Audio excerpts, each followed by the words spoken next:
Welcome to the Real Estate Corner. My name is Shad Bargaining. We've got a great show on hand tonight for you.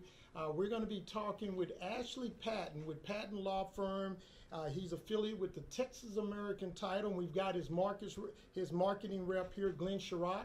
Glenn is here in the studio with us, and we're going to be talking about real estate law. The numbers here are 281-837-2222. And give us a call if we're going to take you home this evening. If you first time listening to this show and you were hoping to get a little bit gospel tonight, well, we're going to take you to the gospel of real estate. And we are also taping for Iconic TV 15.10. We come on every Saturday morning at 9 o'clock, and then we repeat the show at 8 p.m. on Sunday.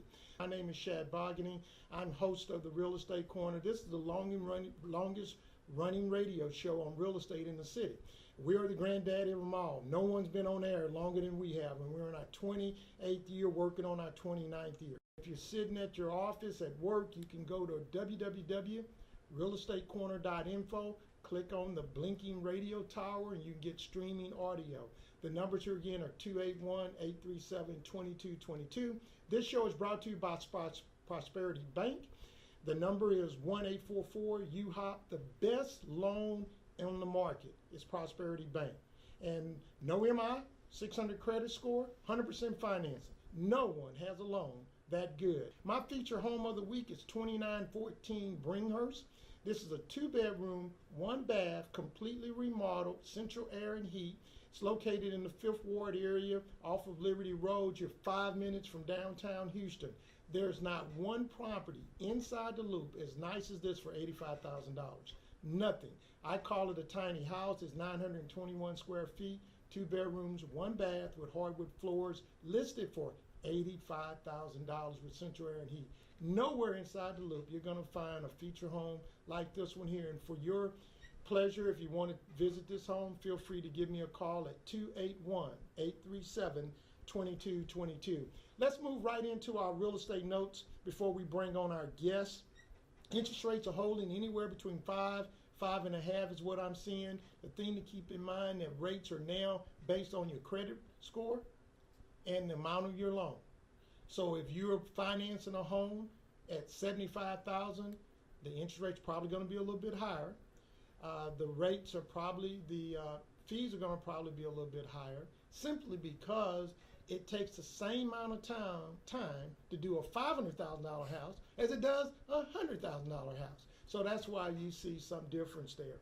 I also wanted to talk a little bit, and I'll be brief. I'm going to try to do another show about this. There was an outstanding article that was written in the Chronicle about the LORA program, the land bank program by the city of Houston. I thought it was a great article. I didn't agree with a lot of the comments in there. This program has been a very successful program. Now, have there been some people who've abused the program? Sure they have. What plan or product or anything out there that has not been abused? Somebody's always sitting back trying to figure out how to make it work for them. And the way you stop it is you hold accountability to the realtor, you hold accountability to the builder, you hold accountability to the lender, those who were involved in the transaction.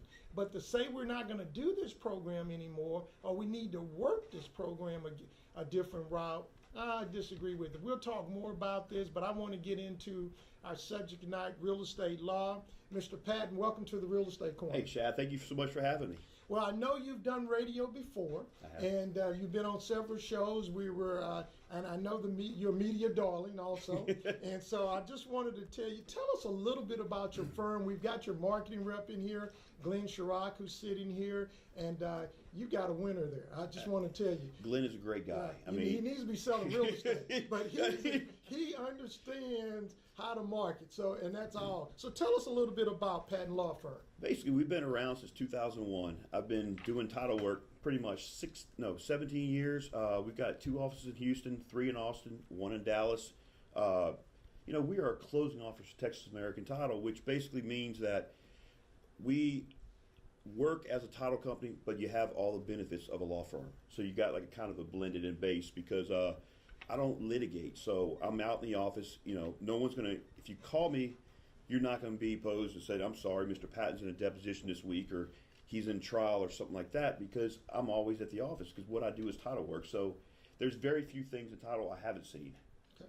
So we're talking with Ashley Patten with Patten Law Firm. And we're going to be talking about real estate law. This is a very important topic. Real estate is law.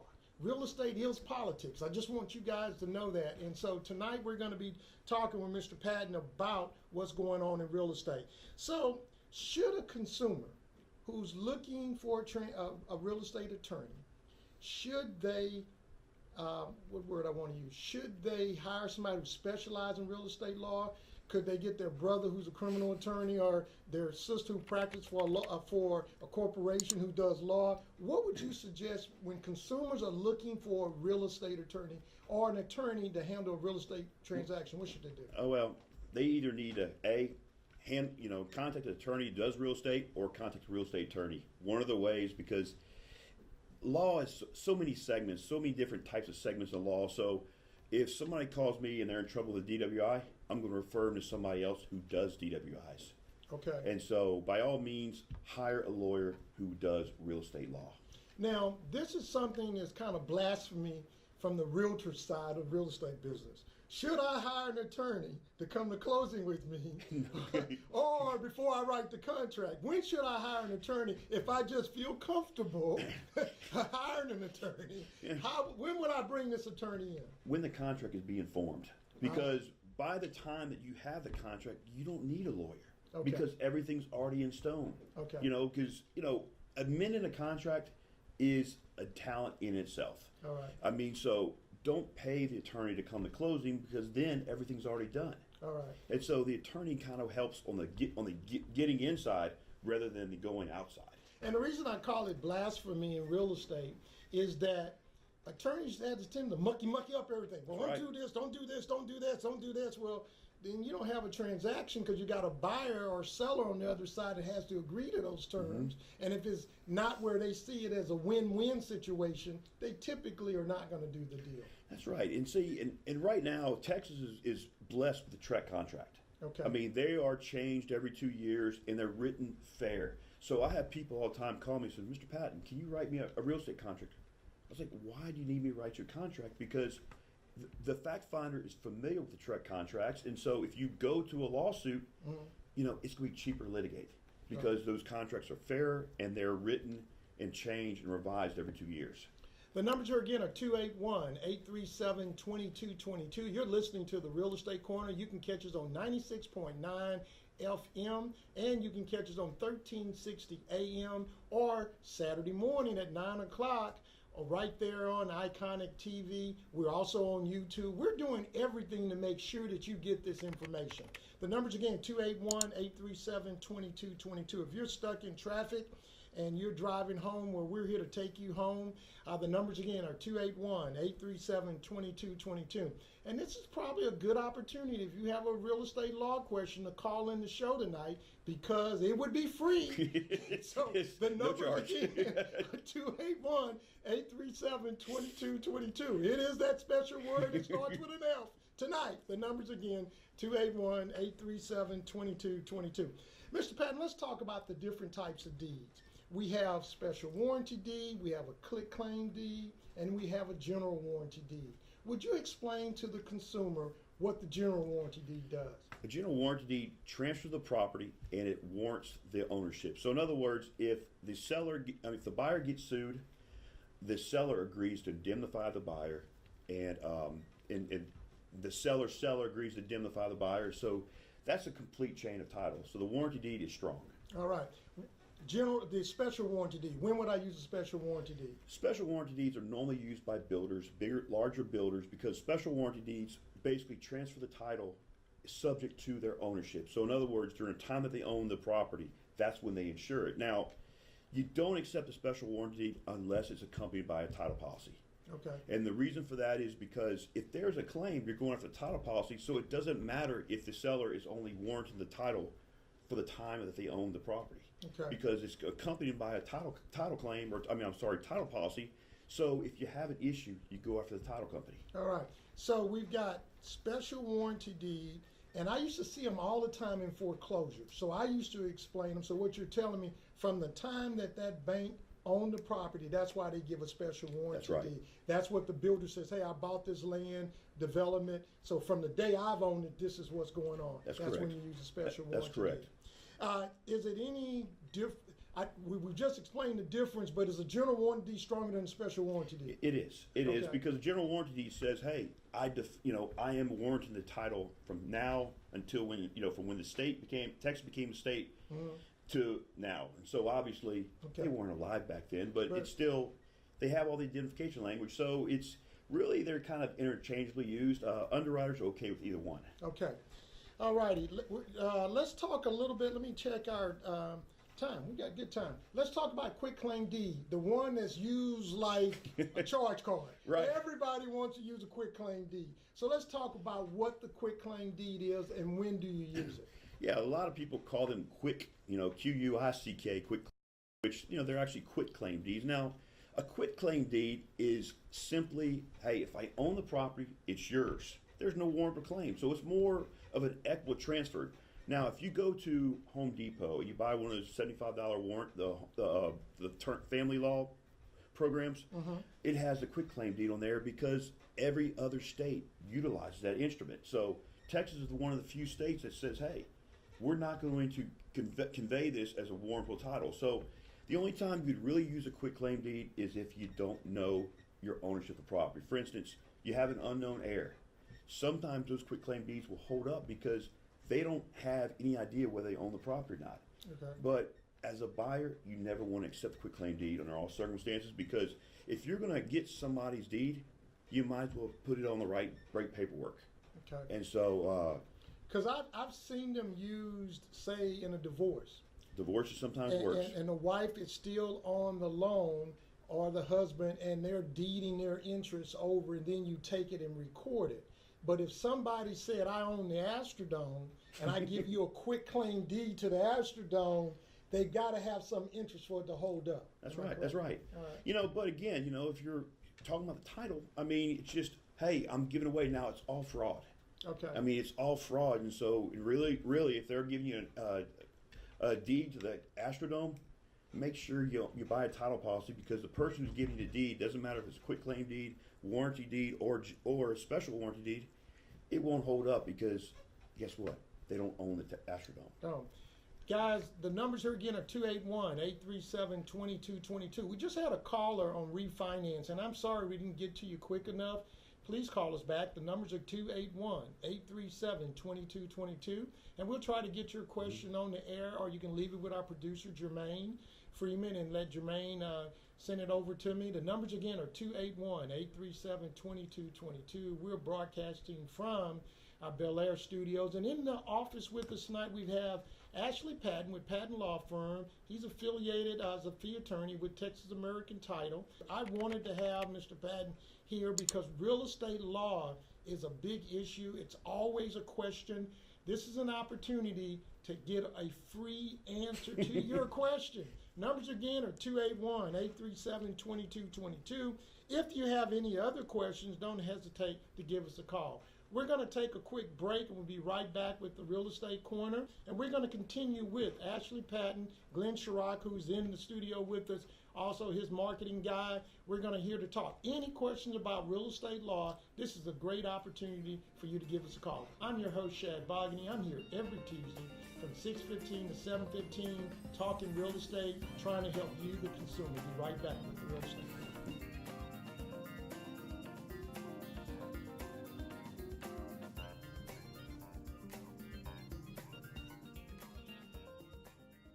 Thinking about buying or selling, real estate can be a very complicated process.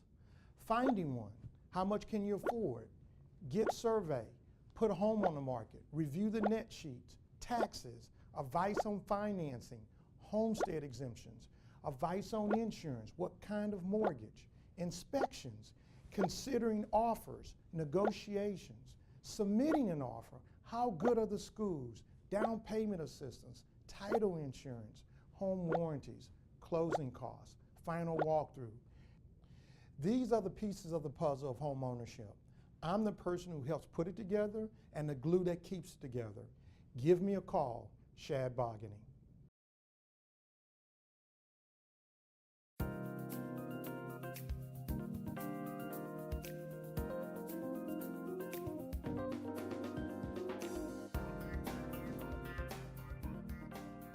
back to the Real Estate Corner. I'm your host, Shad Bogany. Boy, I tell you, I hope my producer can fix that. The numbers again are 281-837-2222. There were a couple of callers that called in and had a couple of questions. Refinancing. I don't know what your refinancing question was, but let me just let you know, if you can bring your interest rate down at least 2% from what the other rate is, then refinance. If you past 15 years, you're at 10 years, 12 years, 9 years, I don't think it's worth you refinancing, but because primarily you're paying principal and interest at principal at this time. So I wouldn't suggest that you do it. The numbers here again are 281-837-2222. We had a question, if my mortgage payment will only drop a few dollars, but I will have a lower interest rate, does it make sense to refinance dropping from 6.75 to 4.75? I would do that deal all day long. Now, if you've got 10 years left, I probably wouldn't do the deal.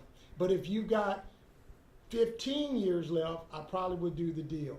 If you got 20 years left, I would definitely do that deal. And see, what you have to, when you're doing a refinance, you have to count how quickly it takes you to recoup your money that you spent out for refinancing. And even though lenders tell you there's no money in the refinancing deal, we're just doing it, they're not doing it. There's money to be made in the refinance, either in a higher interest rate or a better rate for you, but there's money. It's no, why would I take you from 6.75 to 4.75? It doesn't make any sense. That was the question that we had on in regards to the refinancing. So Mr. Patten, let's talk a little bit about difficult transactions, real estate transactions. What are the problems that do you feel or see most frequently in a real estate transaction that attorneys are needed? You got to step in or say, hey, what's going on? What issues do you have? Do you get issues like tree fell on my fence, whose problem is it? The survey's not correct. Tell us what you find frequently a problem in real estate transactions. You know, I think a big problem is, or what's facing us to now is not necessarily the title company, but it's disclosures. Okay. By law, a seller is required to give a disclosure. And if the seller doesn't give or lies on their disclosure, or wasn't truthful in their disclosure, I mean, the question is did the seller know, or should have the seller known about the issue? So that's becoming a large amount of the lawsuits that's being filed is just disclosure. Disclosure. Guys, it's never enough money out there for you not to disclose. And let me share this with you. If you don't disclose it, the neighbor will disclose it. That's right. Hey, did they fix that plumbing problem they had over there? They've been having problems for years over there. Well, we kept seeing a lot of repair people over there. You have to disclose, because that profit you just made will go back to the buyer on that side. And you've got to do a seller's disclosure. When do you not have to do a seller's disclosure? If the seller is a bank, an REO property, they don't have to disclose, and when 5% of the price of the sale is utilized towards the improvement.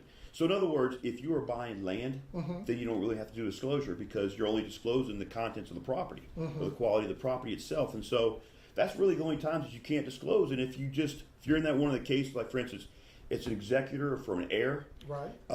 They don't have to disclose, because if they've never lived in the property. Other than that, disclosures for everybody selling real estate. Well, and this is one of the things, guys, you need to be aware of. And maybe, Mr. Patten, you can answer this question, because as realtors, we really don't know. We have an idea, but we don't know. What's the time frame that I have to disclose something? Is it something that happened 10 years ago? If I'm a paper person that keeps everything I ever had, and I got an inspection on this house 10 years ago for me, do I have to disclose what was on that inspection report? Does it go back 5 years? How do I determine when the time to disclosure? Well, what's the statute of limitations on that? Well, the question is have you ever known of a problem? So the statute of limitation is started at the closing. So all you have to do is prove that there was a problem in the house. And so obviously, if you've resided in this property 30 years, you've got a lot of things to disclose. Okay. And so there is no statute on that. Now, for the listeners out there that flip homes, if you're going to flip a home and you buy the property, buy it in a corporation name if you can, and then so when it's sold, it doesn't go personally. we had a situation 2 weeks ago which closed, and our client was flipping a house. They just bought a house, they sold it the next day, and they failed to include the disclosures that was disclosed to them. So in other words, if you are a buyer and you receive the seller's disclosures, those seller disclosures are now imputed over to you, to where you now have to disclose what they're disclosing. Wow. So this is what I tell buyers and sellers: disclose, disclose, disclose. If you're selling something as is, because sellers like to say, this is as is, I ain't fixing nothing. But if you know something wrong, you still have to disclose it. That's right. That's right. Okay. And, a lot of people think that if someone dies on the property, you have to disclose that. You don't have to disclose that unless the house causes the death. That's the only time to disclose it. And in the manufacture of crystal meth, that has to be disclosed too. So if somebody dies from that, I guess you have to disclose that. Right. Well, I was talking to some friends who do real estate in California. They're now having to disclose that the house has growth marijuana. At one time, they were growing marijuana in it, because that's a big issue, right, in California. So crystal meth, you have to disclose right. that. That's it. What about mold?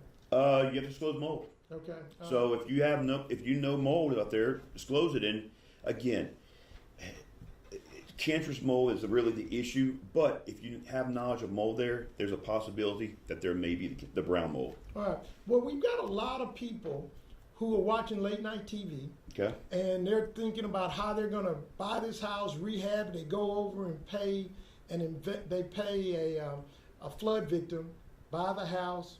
They're putting it on the market. And we got investors who are not from Houston, right, don't realize that if it's flooded 3 times, you got to get building permits. That's right. So I see a huge issue where people who are investing in properties don't know the rules here. They come in, they buy it, they redo it, didn't get any building permits to redo it. That's going to be an issue. What's your thoughts on that?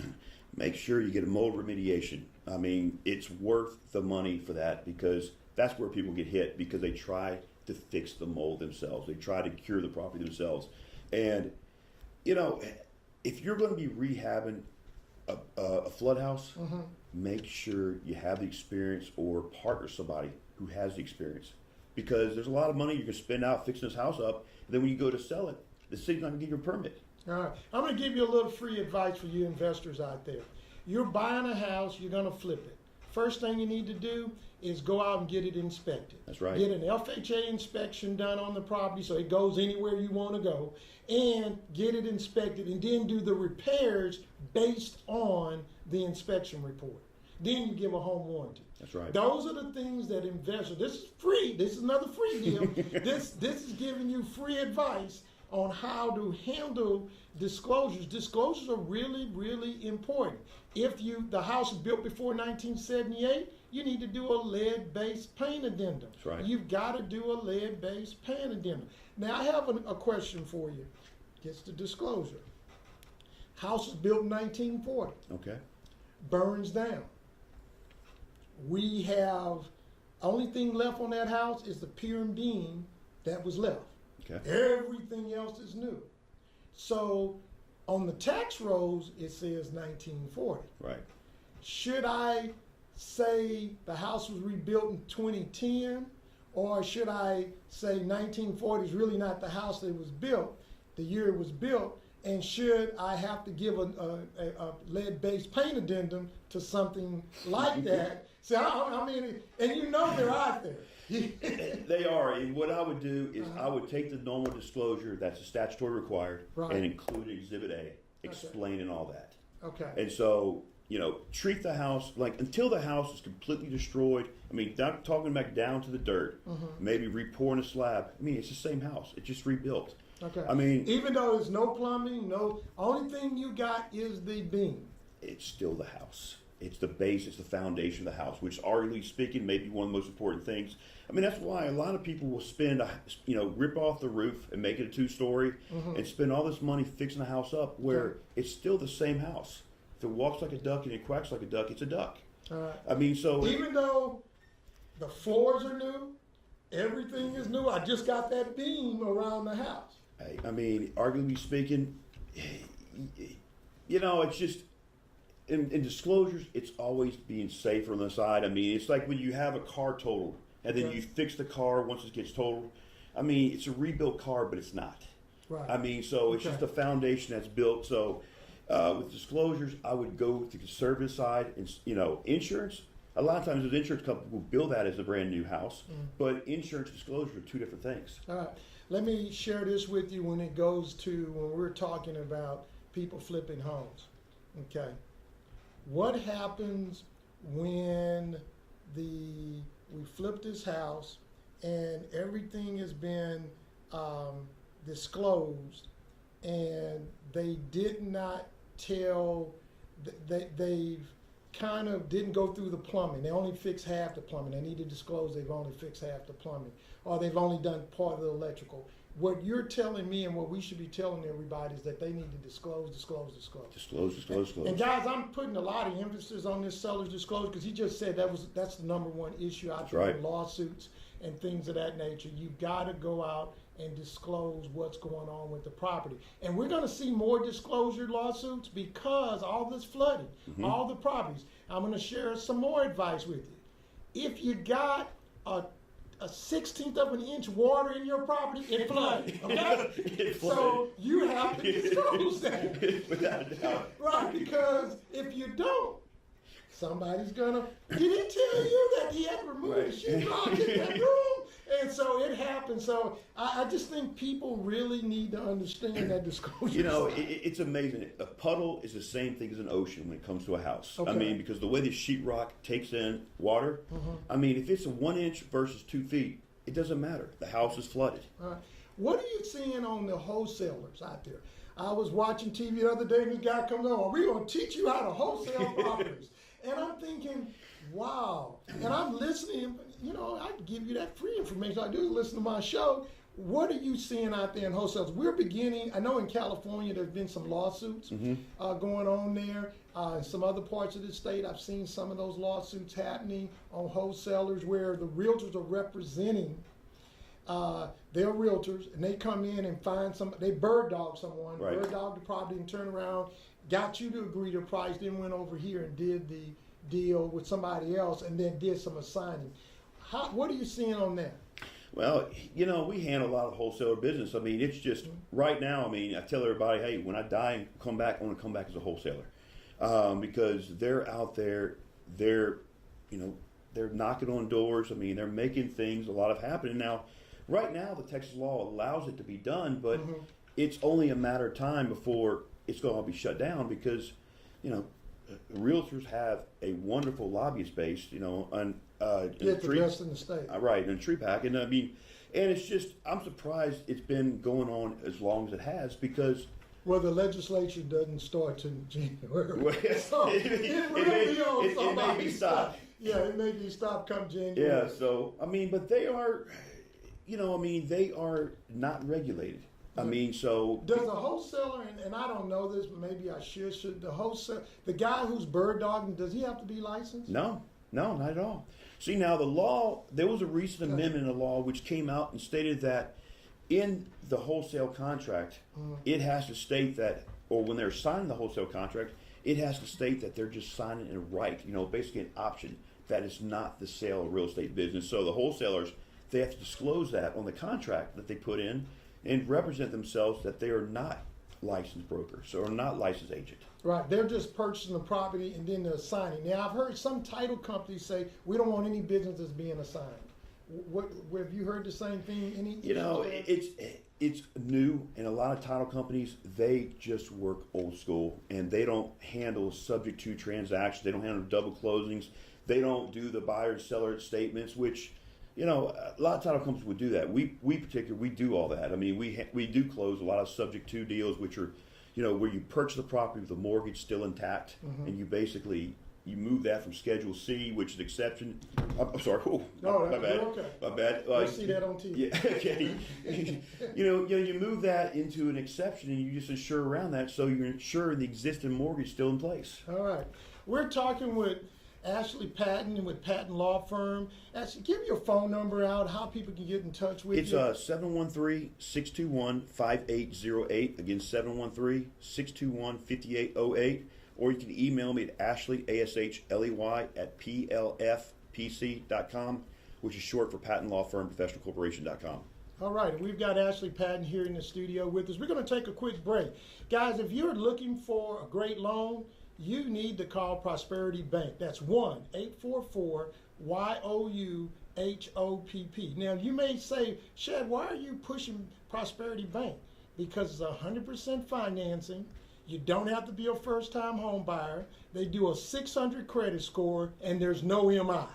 I don't know any other loan out there set up that way. Guys, have y'all heard of it? No, you don't get that anywhere. No, nowhere. So call Prosperity Bank, 1-844-YOU-HOPP. That's 1-844-YOU-HOPP.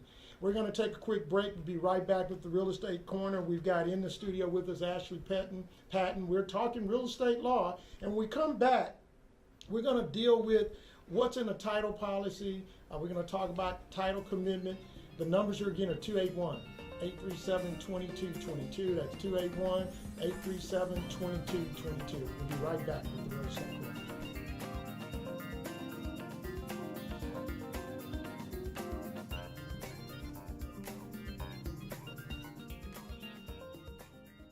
Thinking about buying or selling, real estate can be a very complicated process. Finding one, how much can you afford?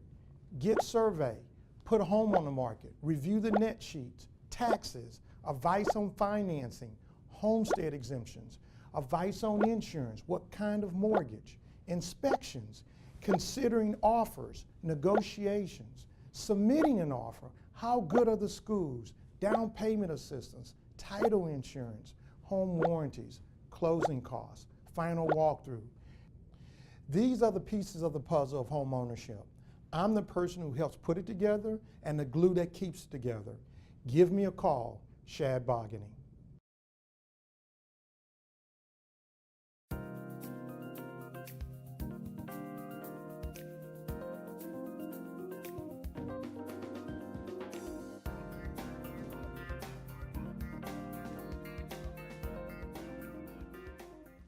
Welcome back to the Real Estate Corner. My name is Shad Bogany. I'm here every Tuesday.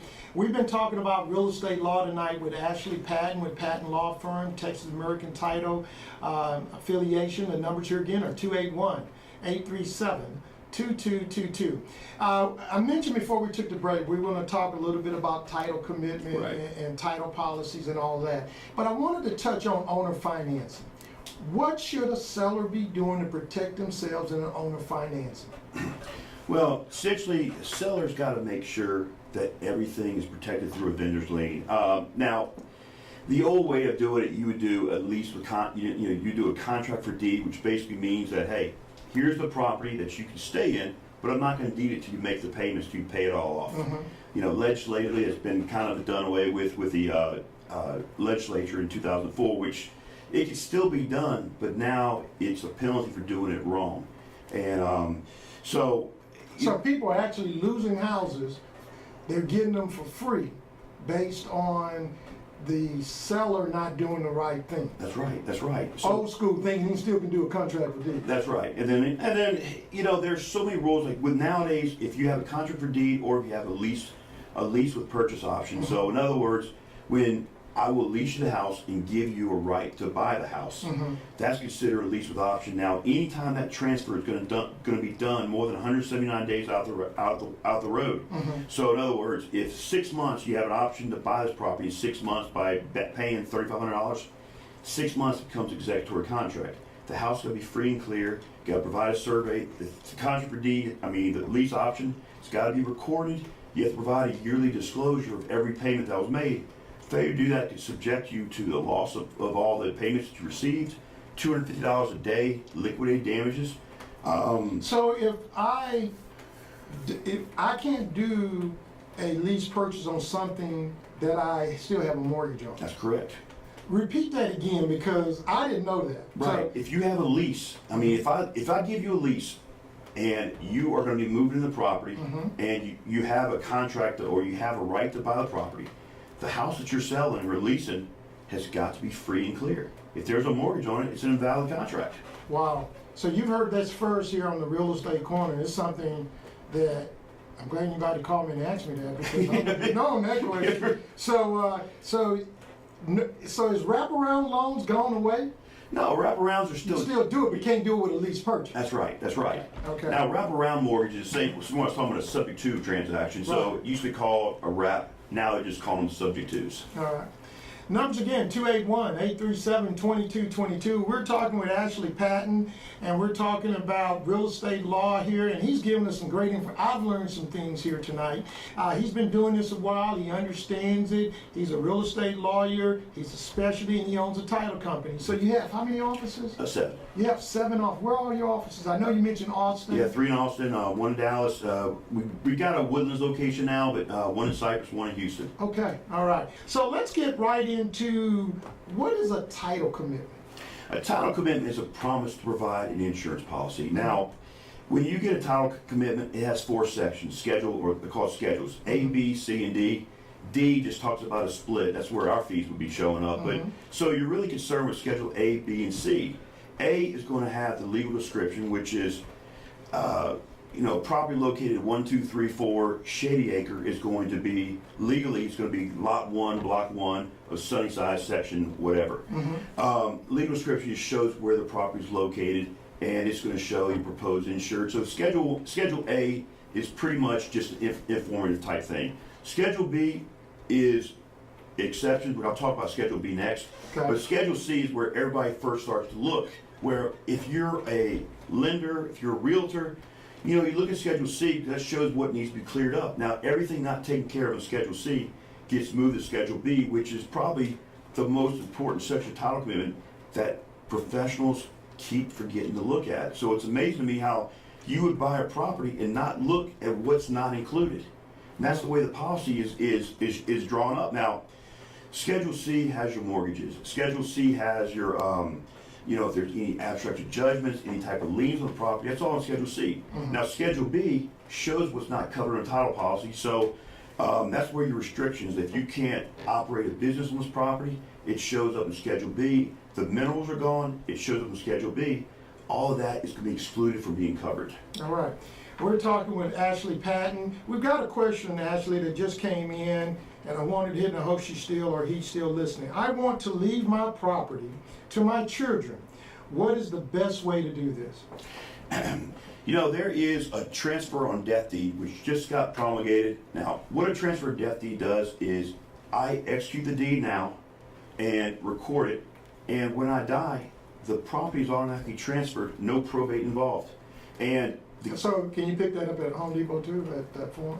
you can call my office and I'll prepare it. But that's a form that people need to do, because what I'm getting when we were talking earlier about the owner financing, lease purchases, they really need to have an attorney draw all that up. They need to leave from doing this cell phone, trying to do it themselves, and all that good stuff. Right, we charge $400 for the whole package. Okay. Now, we were talking about this earlier. Now, when you're doing an owner finance, if this is your only property, you have one get out of jail free card. In other words, Dodd-Frank, which is a federal government, whenever they had the bailout program, Dodd-Frank came in, they put all these onerous regulations on owner finance. And so it helps to contact somebody who does them, because they can kind of get around those pitfalls. If you do more than one, you can't do a balloon payment on it, and you have to have an originator, which basically you have to get a loan officer to underwrite the loan and show that the buyer can afford to pay the loan back. All right. So, and stepping back forward in regards to transfer, it's called transfer of death.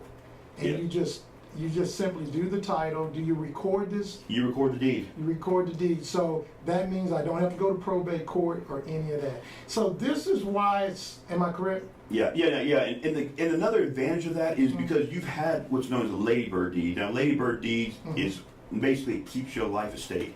But the good about the transfer on death deed is a transfer of death deed, you can revoke it. So in other words, you give property to one son today, and that son comes out of favor, and you want to write him out.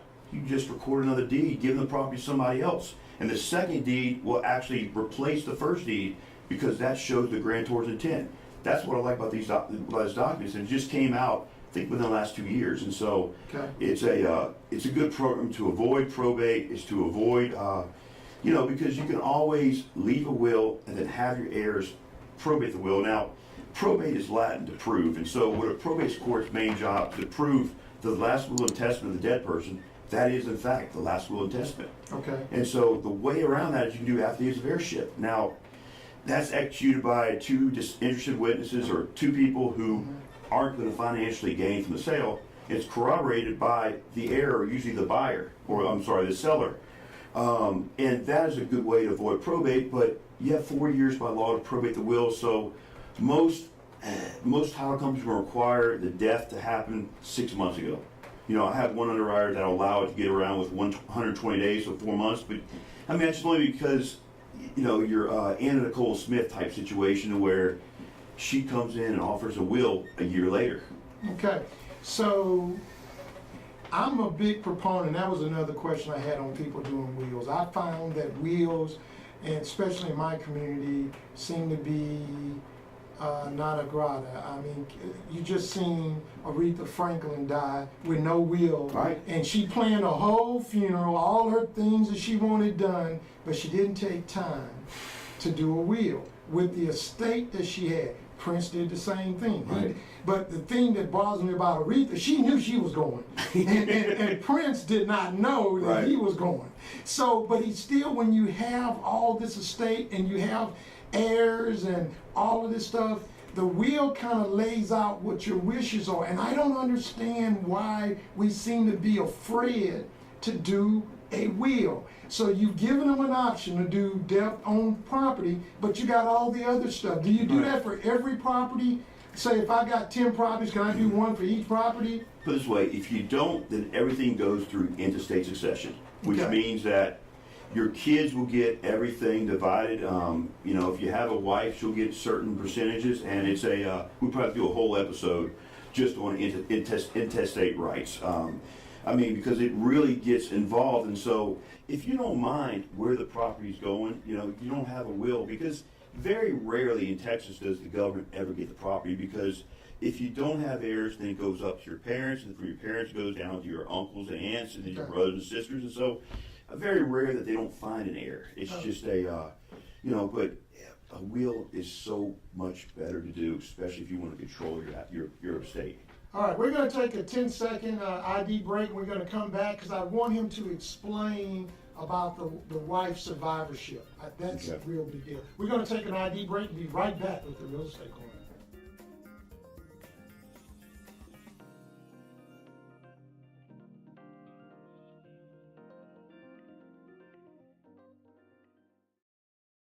Hi, I'm Marilyn Island, partner with Better Homes and Gardens Real Estate Gary Green.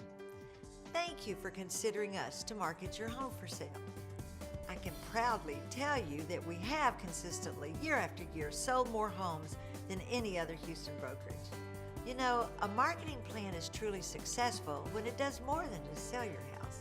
It's one that gets you the highest possible price with the least inconvenience, no surprises, and is done in the time frame that you require. That's exactly the plan we intend to put in place for you when you choose Gary Green as your listing agency. Our marketing plan begins by selecting a list price that is as high as possible without eliminating showings or interest by probable right buyers. Your agent's going to provide you with a whole lot of marketing statistics, and you'll have everything you need to make that decision. And second, let's face it, competition increases prices. So everything will be done right and ready when we introduce your home to the marketplace. What we want to do is increase the opportunity for competing buyers and multiple offers, and do that in the shortest time frame. Your Gary Green agent's going to fill you in on the details of our plan, suggestions on staging your home, choosing the remarks the public will see in ads, flyers, and on the web, selecting up to 32 photographs that will go to over 900 websites and MLS, contacting area realtors to alert them of your upcoming listing, planning the public open house, and more. As your advocate, we will ensure that no offer on your home is accepted without the buyer being pre-qualified. We will negotiate fiercely on your behalf, and we will keep you informed every step of the way. So let us go to work for you. Your Better Homes and Gardens Gary Green agent will take the time to do it better. Thank you.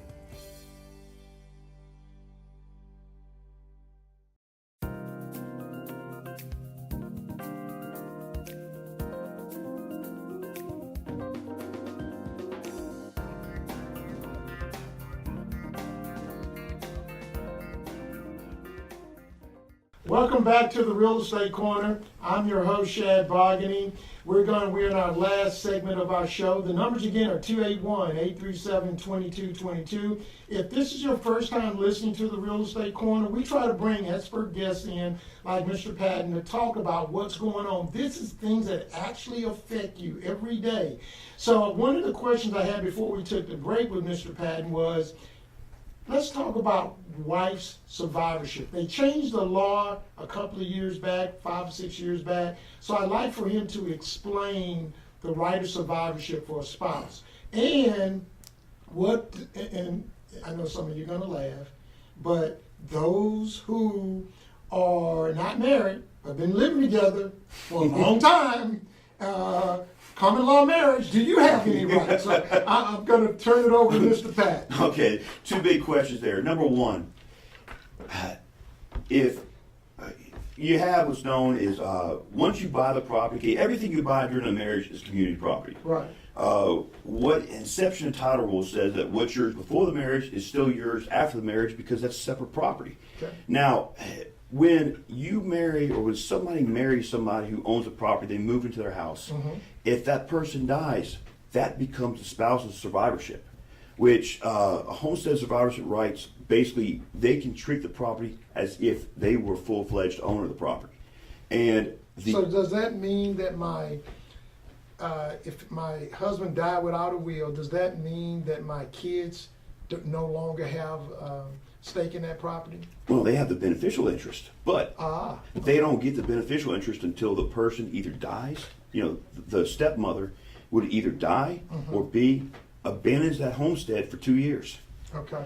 Does the stepmother, because this is an issue out there, stepmother, stepfather, do they have to pay taxes? And if they're endangering me, that property being there on me losing because they don't pay the taxes, what happens at that point? They lose the house and they can sue. Now, if you're using the property, you have a duty to provide the property. Okay. But this question came up about 6 months ago, and my recommendation is, hey, if you want to keep the house and they're not paying taxes, pay the tax to keep the house. Sometimes you got to chase good money. You know, you got to protect your asset because, quite frankly, yes, you could sue your stepmother, you could sue your stepfather, but the thing is, though, is all you got then is a lawsuit. Right. You still lost the asset.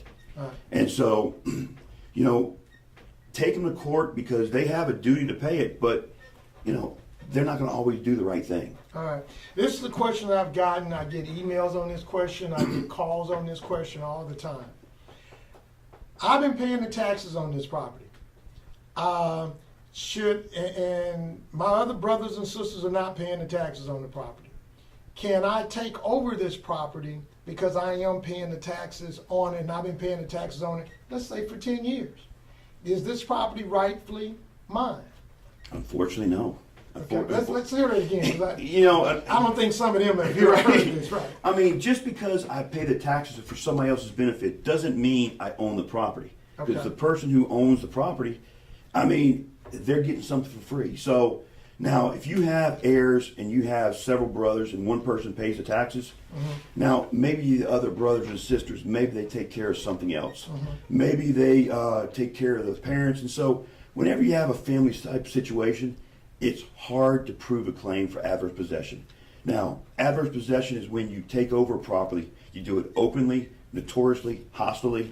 Now, So if you have a lot next door to you and you fence it in, that's correct. and then you start paying the taxes every year on it, you had because the property may have been tied up in court or may have had airship problems, but it's next door. You fenced it in. That's right. You cut it. You pay taxes every year. How long do I have to do that before I can take adverse possession? 10 years. 10 years. 10 years. Now, if you do it under color of title or actual title, title means a warranty deed, quit claim deed, special deed, sent to you, recording real property records, real property records. Now, if that's done, 3 years, but otherwise, it's going to be 10 years. All right. So, for our new listeners and new viewers, explain adverse possession again, because people see this on TV. And I know you've gotten these calls. Oh, I have a file right now we're dealing with, which is the same type of role. So let's repeat adverse possession for those who missed us.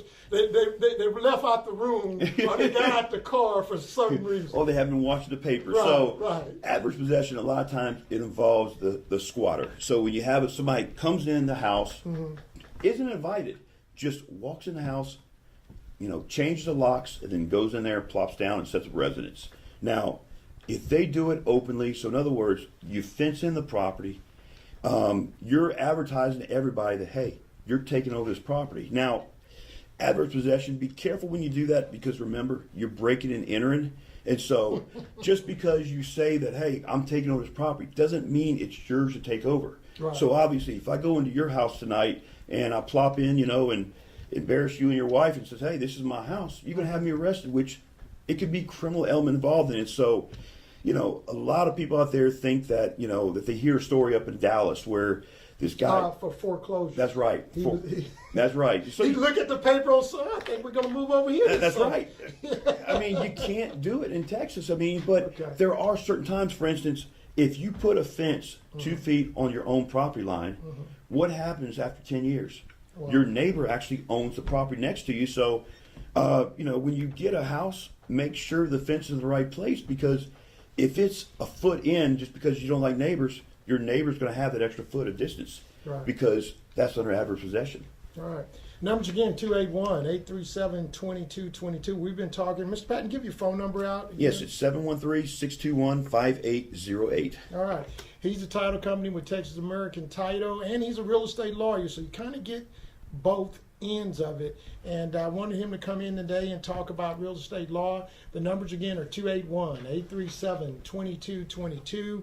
We've talked about all these great subjects. And the consumer really doesn't know all this stuff. Right. And that's why you should be hiring a professional to help you in this. You can't do it yourselfers. Do-it-yourselfers just don't work really well. And the thing is, Mr. Patten, some people say, well, I got my license, I never practiced, but the license changed, things change, and the only way to keep the updates on it, and you really see this when you get out into the country, the rural areas. Oh, yeah. I've had my license for 80 years. I've been having my license, and the rules have changed. And you'll know when you see a contract that was outdated 15 years ago. That's right. If you're not using the correct form, I mean, you're yesterday's news. Right. Let me ask you this in regards to, as we move forward, mineral rights. Okay. Dealing with land. How often do you see somebody get mineral rights in a land sale? Well, most people in a city don't own the minerals. Now, the way the minerals in Texas, Louisiana, if you don't produce on the minerals, you lose them. I'm also licensed in Louisiana. Okay. But Texas, once the minerals are severed, they're gone forever. Okay. And so the only time really we see mineral rights included is in these rural tracts. Okay. We close a lot of land, when you have more than 20 acres, a lot of times they still have the minerals, but it depends. I mean, just because, with all the Eagle Schaffer, I mean, all of the recent land and all the oil found, I mean, most people, the mineral rights are more expensive than the property, more valuable than property rights. Okay. So, for the most part, if they do own part of the minerals, especially in the city, there's all kinds of ordinances which prevents any type of oil derricks be located within 1,000 feet from the city or from from the improvements. And so there's all kinds of rules. So in the city, there's really not a lot of oil be dealt, but just when you have more than an acre out in the outskirts, sometimes it's important to look that up. All right. So these are, I call hot button questions. We got a few more minutes left in the show. All right. I got a piece of land, and it's lock land. And so it's in the middle, and everybody's around me. But shouldn't somebody have to give me access to my property? Depends on how you acquire the property. I mean, if you bought landlocked property, you're SOL. Okay. I mean, so in other words... What if I inherited landlocked property?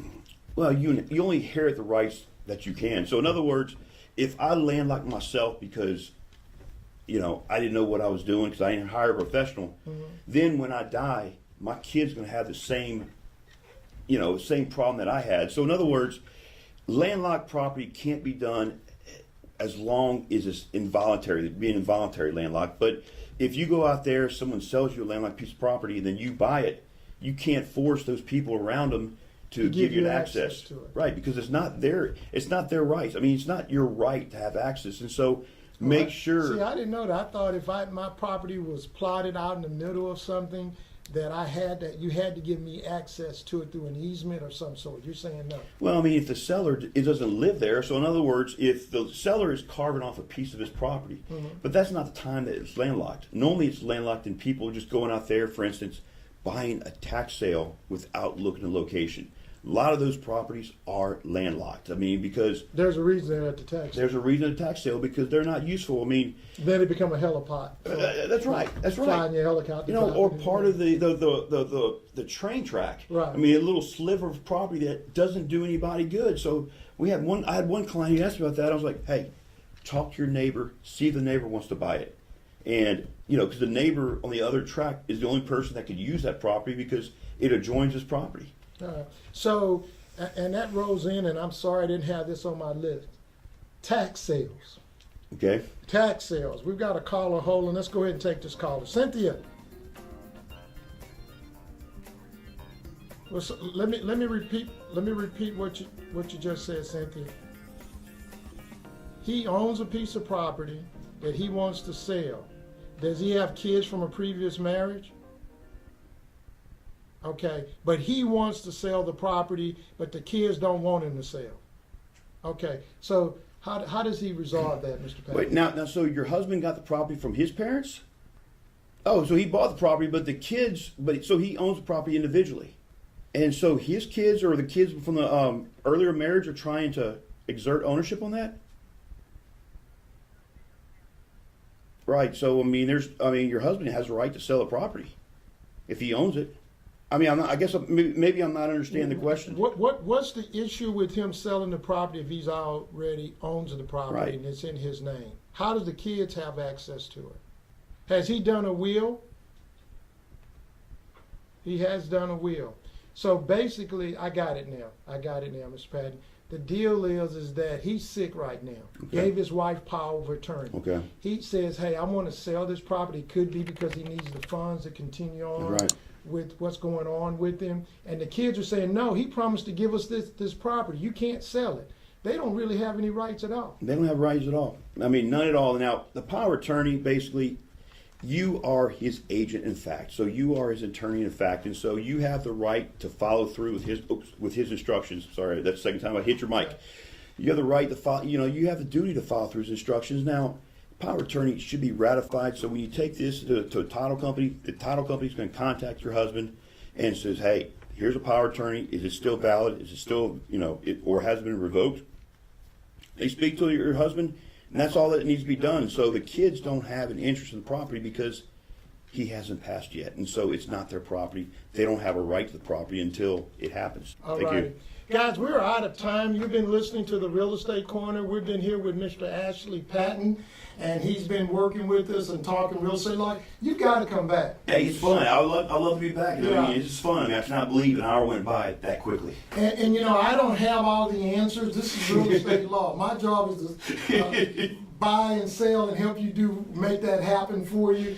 But you've got some of the insides, and I really what's going on in a real estate transaction, because you're doing with thousands of them all the time. Hey, so are you, Shad. I mean, you're running a great show. Thank you very much. Give your phone number out one time. Yes, it's 713-621-5808. Again, thanks for having me. All right. We've got Glenn Chirac in here. He's the marketing guy for them. And so, guys, we'll see you next week on the Real Estate Corner. Watch Iconic TV Saturday morning at 8 o'clock. I said 9 o'clock, excuse me, and Sunday night at 8 p.m. And we'll see you next week on the Real Estate Corner. Thank you so much.